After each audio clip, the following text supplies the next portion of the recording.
What you're looking at right now is not something out of Pacific Rim. This monstrosity right here came straight off the Monsterverse. A mechanical weapon built for one thing: killing Titans. That's right, today on Goji Center we're going to give a full breakdown on this monster-killing machine, its backstory, and determine whether or not this thing could stand up against Godzilla.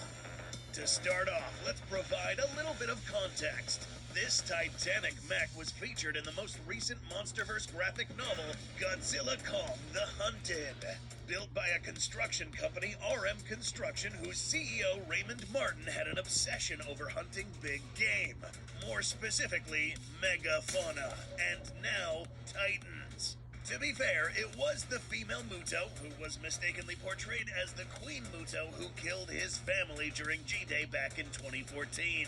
His desire for revenge and hatred towards the Titans led him to become the sadistic, cold-blooded Titan hunter he turned into 10 years later.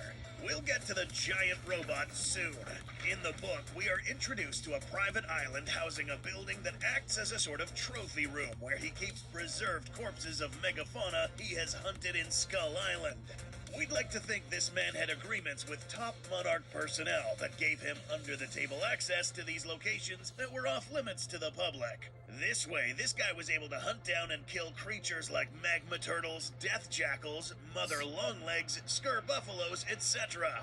But now, as humanity started to find ways to safely travel down into the Hollow Earth, this guy and his company also kept up, providing Monarch with a good contractor to build an infrastructure in the Hollow Earth, and almost negotiating himself away into having his own personal, undisclosed Hollow Earth entry point. And down here, setting up traps to hunt down and capture big game. As seen here, this new creature we are introduced to is known as the Spine Prowler, a feline-like creature that is referred to as a Titan, but not up to the caliber of some of the bigger ones like Godzilla and Rodan.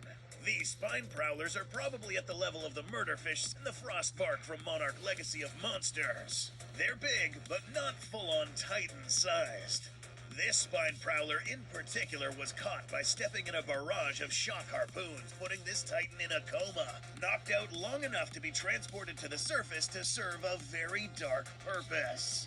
Yeah, just like the poor skullcrawler from Godzilla vs. Kong known as Number 10, this spine prowler was supposed to act as an opponent for this mech in its first maiden test. That's right, apart from coming up with ingenious ways of hunting down kaiju in Skull Island and Hollow Earth, Raymond Martin spent $500 million developing what he called the Titan Hunter. This really expensive mech was pretty much a colossal mech suit, housing Raymond himself inside a chamber where his limbs would attach to a suit-like apparatus that amplified his movements. Yes, this is as close as the Monsterverse has gotten to Pacific Rim. Unlike the Jaegers, however, the Titan Hunter only has to be operated by one pilot. Here on our analysis platform, we have the opportunity to reconstruct this mech for your viewing. Size-wise, this mech is built like a Titan. Thousands of tons of metal went into building this mech, reaching sizes that surpassed the height of many Titans, Mutos, and yes, even Kong himself. We'll see how this plays out in a little bit. Built to be lean and surprisingly agile, this mech would prove to be a formidable opponent even for many types of Titans, as we are about to see. This mech's arms are long enough to supply it with enough reach to capture incoming Titans at range, and long legs to supply a good range for kicks as well. This thing pretty much resembles what a human would look like fighting a kaiju at similar size. How does this hunter perform against kaijus? Let's find out. The graphic novel also introduces us to a section of this private island that is walled, serving as a sort of arena where kaijus would be placed into to test out the viability of combat of the Titan Hunter. In this sequence, we find that the Titan Hunter severely outclassed the Spine Prowler, kicking it around and hitting him like a ragdoll. Eventually, after so many hits, this Prowler succumbed to really heavy injuries, killing it in a few moments. This Titan Hunter was combat ready, and now Raymond was confident to bring the Titan Hunter down to face a real test. But never underestimate the power of kindness.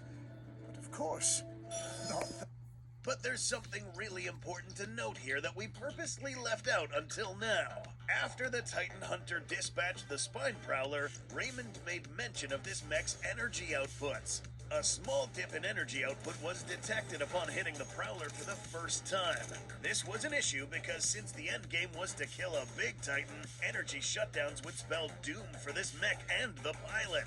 The energy required to keep this mech functional was an outstanding amount. So much, in fact, that the energy core of this mech was powerful enough to attract other Titans, and more specifically, someone like Godzilla. That's right, the creators of this mech knew this, and that is why they would activate decoy energy reactors around the planet, so while they tested this mech, Godzilla would be distracted by another energy output somewhere else, preventing Godzilla from crashing into this secret facility. This would later prove to send both Godzilla and another powerful Titan known as Scylla in an inevitable collision course that would end up wrecking many places around the world. Stay tuned for our episode discussing this rivalry because it gets better. Back to the Titan Hunter. After a successful test, the Titan Hunter was lowered down to the Hollow Earth, where it would experience its first hunting expedition. Monarch already had bases down here, and this place was already under surveillance. However, RM Construction had already spread enough money around to prevent Monarch from meddling with Raymond's hunting expedition. To illustrate just how powerful this mech was, let's talk about how it was able to dispatch a warbat with a chokehold to the throat in just a few seconds. Note that although this Titan mech doesn't really possess any sharp handheld melee weaponry, this mech does have a very, very strong grip. Powered by hydraulic mechanics, this hand grip is strong enough to grab Titans, and a thinner Titan like a warbat would easily get its neck snapped. This mech continued walking around killing other sorts of megafauna, such as this seemingly oversized Skur buffalo, or we may just be seeing the worst scaled image in this entire franchise. It was evident that Raymond was having a field day with the life forms found down here, killing as he went, and having, should we say well-paid personnel, transport the kills to the surface for his trophy room.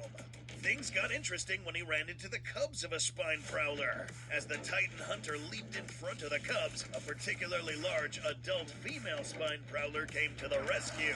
Here is where we get introduced to another melee weapon that this mech had. But meanwhile, all the commotion was attracting the attention of Kong. And as these guys were bagging up all the corpses, Kong quickly gets a good sense of what these guys are up to, and quickly deals with them. Meanwhile, the mother Spine Prowler, while trying to defend her offspring, gets impaled by one of the two horns of this Titan Hunter. Interestingly, these aren't really made of metal. These probably belong to a really large crustacean-like kaiju killed by Raymond and Co. Mounting these sharp pincers on the head of this mech for this precise reason.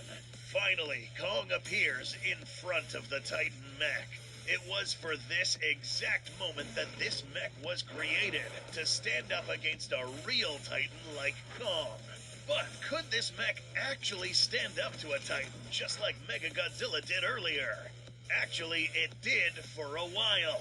Immediately after Kong's initial charge, this mech hunter's greater reach allowed it to chokehold Kong, keeping him at bay. At this point, Kong was trapped by this mech's superior hydraulic grip strength, getting thrown very far away. But Kong wasn't beat yet. Kong gets up and kicks down the mech on the floor, and with both fists smashes down on the chest of this mech. Surprisingly, this mech was still operational after such an impact, and functional enough to punch Kong in the face once again.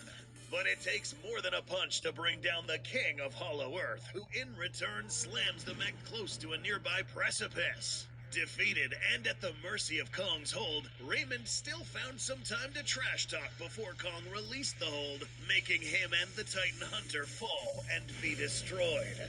Defenseless and without an operational mech, Raymond fell prey to the small cubs he intended to kill earlier.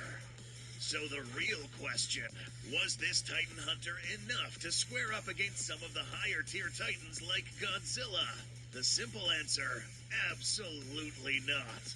Apart from not having sufficient firepower and enough weight to withstand a head-on charge from an angry lizard, the creators of this mech and Raymond himself knew that they weren't ready for that kind of fight, which is why they consistently set off energy beacons around the world to distract Godzilla in the first place. The Titan Hunter certainly did some damage to the Hollow Earth Titan population, and have we seen the end of humanity's attempt of regaining the top rank of the planet's food chain? Probably not.